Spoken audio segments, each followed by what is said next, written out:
Hi, Godly Women. Hi. So we just thought to share with you some updates about how it's going with the whole pregnancy situation. But first, I just want to say, we want to say thank me you to everyone that has been supporting us during like the last years of trying. And we know we have a lot of friends that are praying for us, and some of you that are watching online. Friends we haven't met yet. Yeah, exactly. That are praying for us too. And we are very, very thankful for all those prayers. And it means a lot to get also nice comments with support and so on. So we're very thankful for that. And then, to the update. It's basically there is no update. Still no pregnancy, unfortunately. Yep.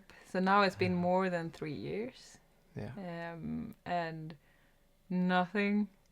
We have since the last time we posted about it, and posted when we took the test, and I thought we were pregnant. We have done, I think, 2 more tests after that. Yeah.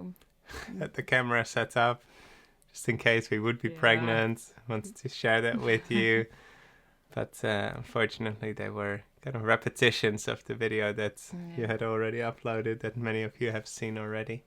Yeah, exactly. So, nothing really happening, and it's it's a bit mixed feelings. Yeah. I would say in one way it's okay. Number we trust God's timing, and that's nothing still changed there. Yeah, there's still no, it's in God's hands, and so. And yet at the same time, it is, of course, okay, when the period comes, it's like you still have a hope of that it wouldn't come and that it would that be we've pregnant. had a bunch of times.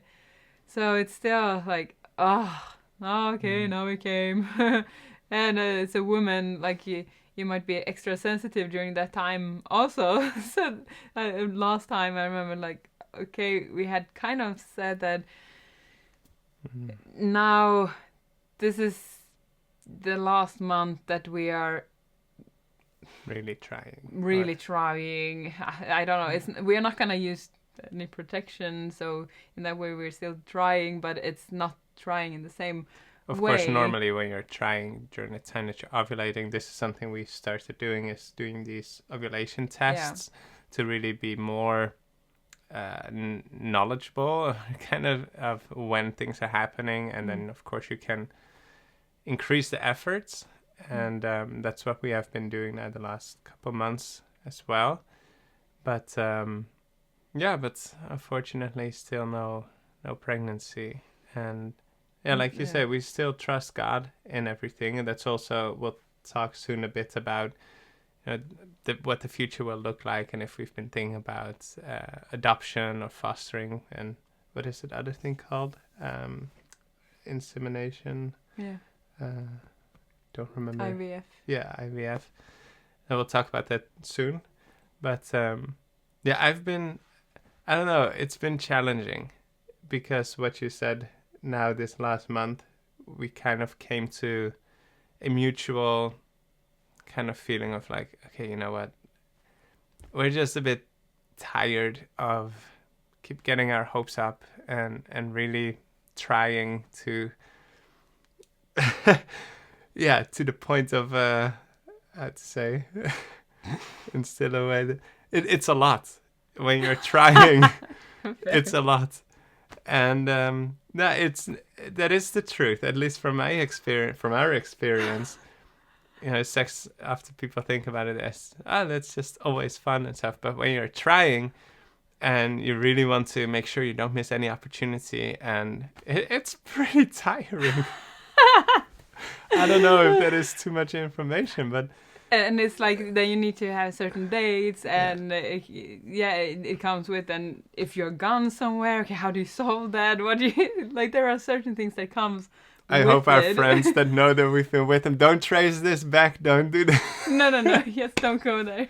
But there are certain things that comes with the whole, like, trying and hoping and so on, even if you are in a state of surrendering, like, the outcome. So, but now we have then just decided, like, okay, last month was the last time we were really trying in that sense. To the best of our ability. Yeah, because it's still not our this choice of what will happen. But yeah, so then we said, okay, if it doesn't happen, then we will just sort of accept that we will maybe never have a second child in that way. And if it happens, it's just a wonderful surprise. We would love it. But mentally, we will just think that it's not going to happen. We will settle on that we will have, Elionai, and we are super thankful for him, and we will just invest the best we can in Dad, and not like in that situation. Oh. I didn't call our son Dad, like in that situation, and make the best of that, because it has still not referring to Elionai as that, because it has some positive sides to it also, and now we just try to look at that. That was actually the first time we kind of started thinking about that more. Well, the first time you started thinking, I have had it in my head. Together at least, of like, okay, if we would be pregnant now, what would the situation actually look like? Because in my mind, I was actually just still... I didn't really think about that. Okay, years actually have passed now, because we originally wanted a second child, especially for Elionai's sake. And we were very happy with Elionai, and of course it'd be nice to expand the family, but it was, for me at least, the primary reason was I wanted Elionai to have a sibling. But now it's so many years past that relationship between them would be different. I still think Elionai would like it, and he would be a great big brother, but it will not be that same kind of dynamic as what I originally had in mind, for which we kind of tried. So now we started thinking about together, started reasoning out loud of like, what will that look like? Well, it will mean that we might actually have less attention now than for Elionai, and a lot more focus on the new child, and obviously, of course. And that's maybe, I don't know, we kind of saw some actually benefits of, or I don't know. Yeah, it's hard to say, because of course you still want to. Yeah, exactly. But, and if we would ever get a second child, I want the child to know that would be very wished for. Of course. But trying to find ourselves in the situation, and also see that there can be positive benefits. Like, okay, now we love going out skiing. It's just this. Like a small thing, but when you are in this situation, practical things, okay, try to hook on to the things that are still, but this can be a benefit, this can be positive, like that, okay, else it would be, okay, one of us goes with Elionai and does something with him, that his abilities are good, or like, how do you say, that he has grown into being able to do, but a baby is not able to do, so someone stays with the baby. Like, it would be a lot more changes the family dynamic in the family when there's such a big gap in between, and it would take a long time before the baby would be grown up that much that it would be on the same level as what now our family is able to do things, so to say, and so it would change. And it was so funny that when we came to this kind of idea and acceptance of like, okay, you know what? Yeah, maybe this is actually best for Elionai's sake, and maybe we should just kind of stop trying and just not have that pressure on that. And then you were late again, and we were like, no way, you're gonna see like that right now when we come to this kind of moment, and then now we're pregnant, but no. It wouldn't have been too bad.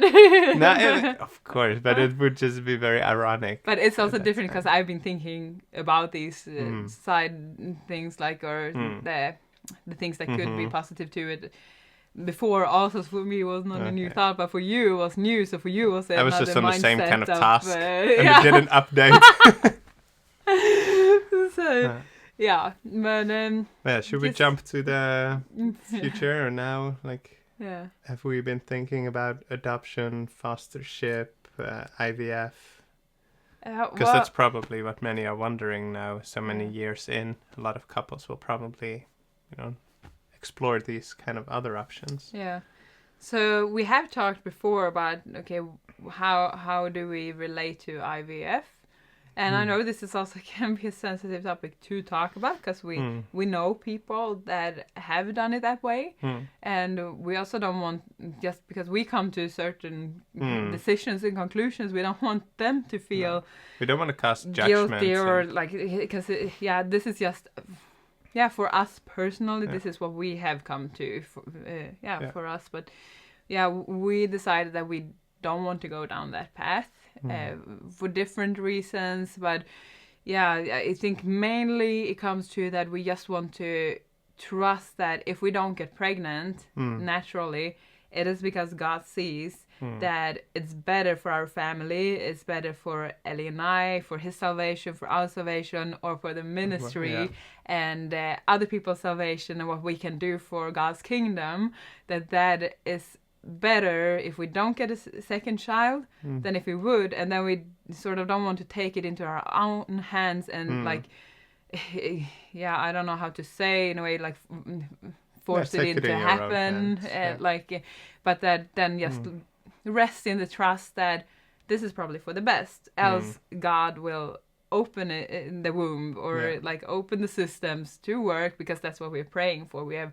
really surrendered into his hands that can let it be when he sees it best, if he sees it best. So we want to just stay with that trust in that, okay, that's the case. Sure, our longing would have been to have a second child, but it's still, we will get to know. We haven't felt called to that. We haven't felt called to do an IVF. Like that God has really put it on our heart, like, go ahead with this. No, and it's so then in the absence of that, also we feel that, that's not the path for us to go on. And with the moral, like, implications, and like we have kind of not even fully thought that through, because we have just decided, but there are some things there that I also know that we would maybe wonder about, but we haven't even actually gone down that path and thought so much about it, because we have just left it in God's hands. And we are praying also for, if there is something physically like wrong or some deficiency that is the cause for why we can't get pregnant, and not that God has like divinely stopped the process, or how to say, then that God would reveal that to us, so that if it's something physical, or fix it, then that would be clear. And we haven't got anything clear on that either. So therefore we're just, okay, then it's not the timing now. Yeah, it can be a hard, and maybe we're on the wrong side of this. To surrender, does that mean to not do anything? And to walk that line between just leaving it with God, or trusting him but also doing stuff, and what kind of things to do, that's definitely something that we're trying to navigate. And maybe, when we come in heaven, God is like, hey, you could have done that, it was no problem, or this or that.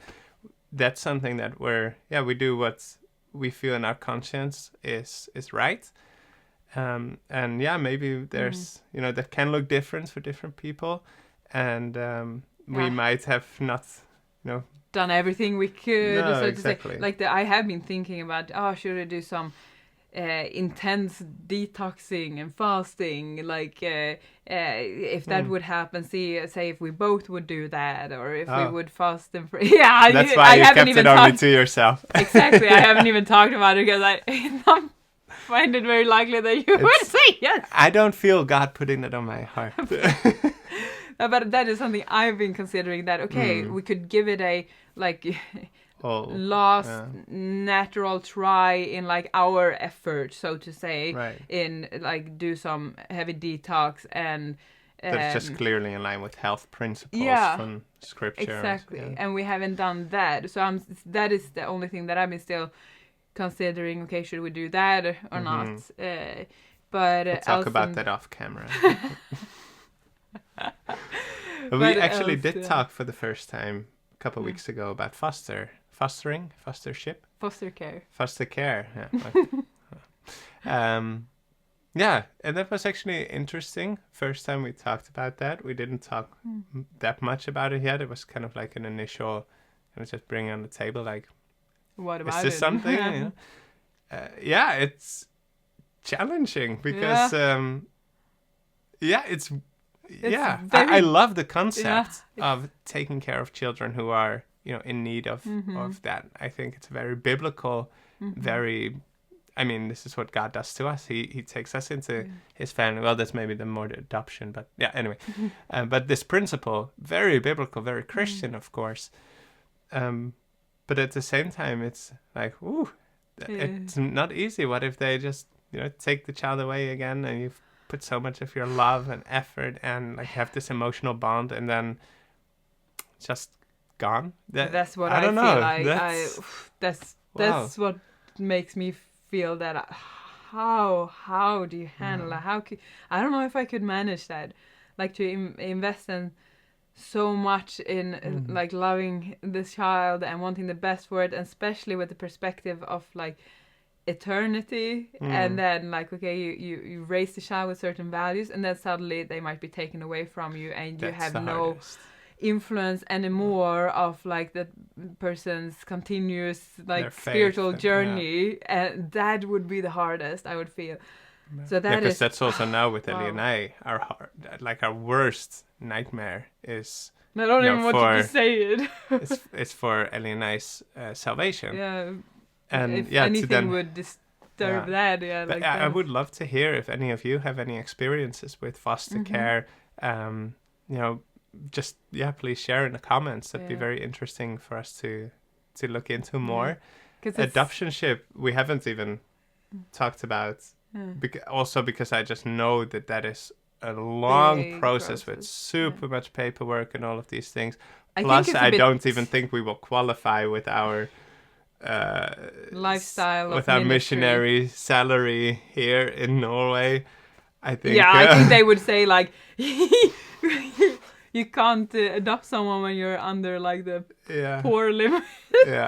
So we haven't even looked into that. No, because that would just not be. I think it's a bit different in USA. So if you're watching this from United States, I think it's different there. It's more common also.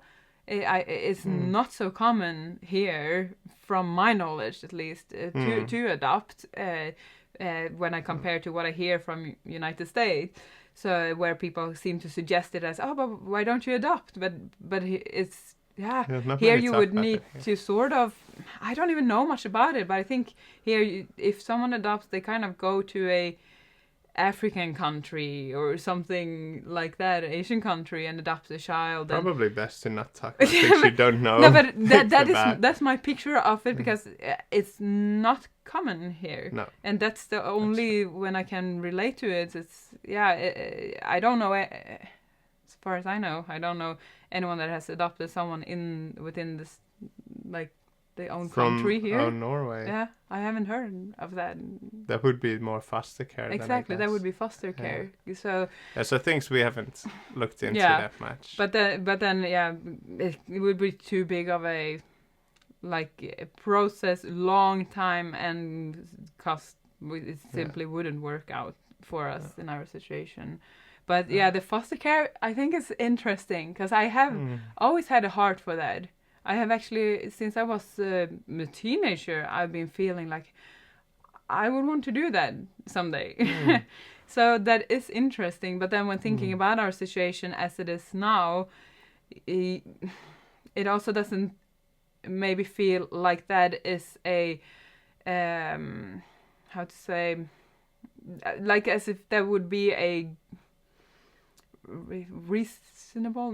responsible decision now to go into something like that, because now we are trying to build more stability and more good routines and different things for Elionai and for our family, and trying to develop like the ministry, the YouTube channels, and it would take feels a bit of a startup phase of a few different things. Exactly. And it would take a lot of time and energy, and you would want to have the time and energy to invest in the child. If it's an older child, it's someone that probably comes with a lot of baggage and hard times, which is why I think foster care is so beautiful for those that do that. It's really, what a help they can be if it's a good family. Like, what a help they can be to someone. It's such a blessing. So I strongly encourage that if you are in the position where that is possible, and you have the resources, energy, and the heart for that. Like that's something I think is amazing to do. But yeah, for us in this situation, I don't think it would work out very well now, but I could see it for the future, like when Ellie and I would be older. And I think personally I would like prefer, maybe, I don't know if now that depends on the situation, but I would like it when it is a young child, like that you're actually with that child from like from the start. But I also see the beauty of helping someone that has had a rough beginning of life, and to really be there for them and show like God's love to them, and like kind of help them to heal. That's very nice. But what would you prefer? I don't know yet. You haven't thought about it. Yeah, no, these are things that we're now exploring now that we've kind of come to the end of this intentional effort, and that we're thinking like, okay, now we maybe now open more doors to explore other options, or maybe just simply accept that we're a happy family of 3. We don't know, but something that I think has helped us a lot is really knowing that God is for us, and that God is not withholding anything from us to have us suffer or be unhappy. We know that we can trust Him. And He sees the desires of our hearts, so we know that. And we don't always understand. And it has made me sad. I would have loved...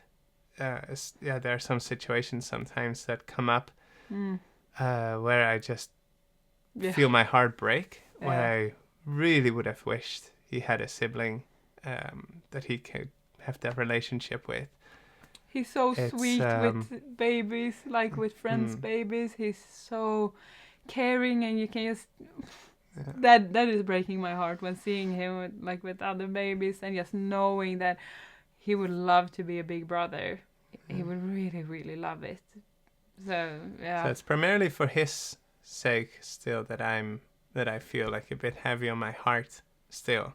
Yeah. Despite having surrendered it and trusting God in it, I still do carry that heaviness, and sometimes it makes it a bit emotional, challenging. But hey, we're not given all the answers on this side of eternity, and we know that. And but we also don't need to make that have us doubt God, because we know that above anything else, and He's good. He's for us. He loves us. He wants us to be happy. That's why He gave His life for us. So we know that we're in good hands, and we're very blessed with our family. So now, baby, it did get a bit longer video than what you anticipated. I did.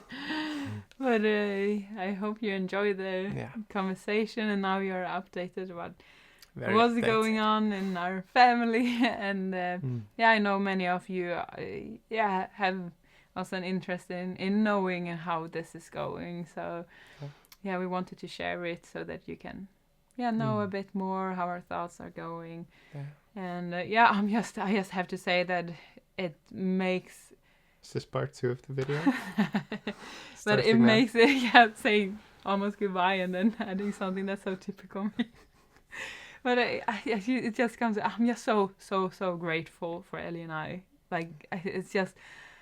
There's such a comfort every time when thinking about this. I'm just so grateful that we have Elionai, and like... Because that's not a given. No, and I don't take it for granted, like now, when also knowing how much harder it can be, because when we got Elionai, it like worked immediately at the first attempt, and I thought sort of that's how it generally kind of always goes. And then later I got to hear a lot of stories and get to know how it's been for other ones, and like, whoa, okay. So then I got my eyes open, and now through our like, I kind of thought that we would get pregnant again that fast because it worked so the first time, and then when it didn't happen and so on, it's just opened my eyes for like, wow, what a miracle that we got Elionai. I don't take that for granted, like, and I'm just so thankful that we have him, and it's just a big comfort. And that's a principle that applies for more than just children, that often we're blind to what we have been given. And I think it's good for all of us, to be more thankful, to be more aware of how God has blessed us. Yeah. To be content in every situation, and look at the positive and find the positive in the situation you are in. Okay, now we really gotta stop talking. Yeah. Okay. Bye, everyone. Well, nice to see you. Or, well, I can't see you, but I wish I could see you. But yeah, have a nice day or evening.